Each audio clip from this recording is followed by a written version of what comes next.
Hello மக்களே, நம்ம சேலம் ஆரா ஃபுட்ஸோடைய நெக்ஸ்ட் லான்ச்சு எலுமிச்சை ஊறுகாய் ரெடி ஆகிடுச்சிங்க. அதுக்கான ப்ரிப்ரேஷன் வீடியோ இதில் நான் போட்டிருக்கேன். ஃபஸ்ட்டு கடுகும் வெந்தயமும் நல்லா வறுத்து எடுத்துக்கலாம், அதை பொடி பண்ணி வச்சுக்கலாம்.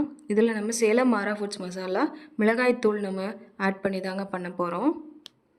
அதுக்கு ஃபஸ்ட்டு சுத்தமான செக்கெண்ணெய் ஊற்றிக்கிட்டோம். இது நல்லா சூடானதுக்கப்புறம் கடுகு, கடலைப்பருப்பு எல்லாமே போட்டு வெடித்ததுக்கப்புறம் கடுகு வெடித்ததுக்கப்புறம் இது கூடவே நம்ம பூண்டும் தட்டி வச்சுருக்க பூண்டும் போட்டிருக்கோங்க. அதுக்கப்புறம் கருவேப்பிலை போட்டிருக்கோம். பூண்டு நல்லா கொஞ்சம் பொன்னிறமாக வரணுங்க. கருவேப்பிலை போட்டதுக்கப்புறம் பெருங்காயத்தூள் ஆட் பண்ணிக்கிட்டோம். அதுக்கப்புறம் நம்ம சேலம் ஆரா ஃபுட்ஸ் மசாலா மிளகாய்த்தூள் போட்டிருக்கோங்க. இதில் எந்த ஒரு கலப்படமும் இல்லைங்க. அது கூடவே நம்ம வெல்லமும் கொஞ்சம் போட்டிருக்கோம். அதுக்கப்புறம் நம்ம அந்த வறுத்து வச்சுருக்க கடுகும் அந்த வெந்தயத்தையும் பொடி பண்ணி வச்சுருக்கோம் இல்லைங்களா, அதையும் நம்ம இதில் போட்டிருக்கோம். போட்டு கொஞ்சம் நேரம் வேக வச்சுருக்கணும் அதுலேயே.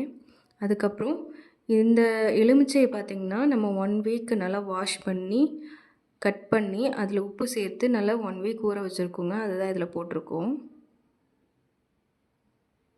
போட்டுட்டு இதோட நல்லா மிக்ஸ் பண்ணணும். மிக்ஸ் பண்ணதுக்கப்புறம் இந்த மாதிரி தனியாக எண்ணெய் பிரிஞ்சு வரணுங்க மேலே. அப்போ தான் ஊறுகாய் நல்லா டேஸ்ட்டாகவும் இருக்கும், கெட்டு போகாமலும் இருக்குங்க.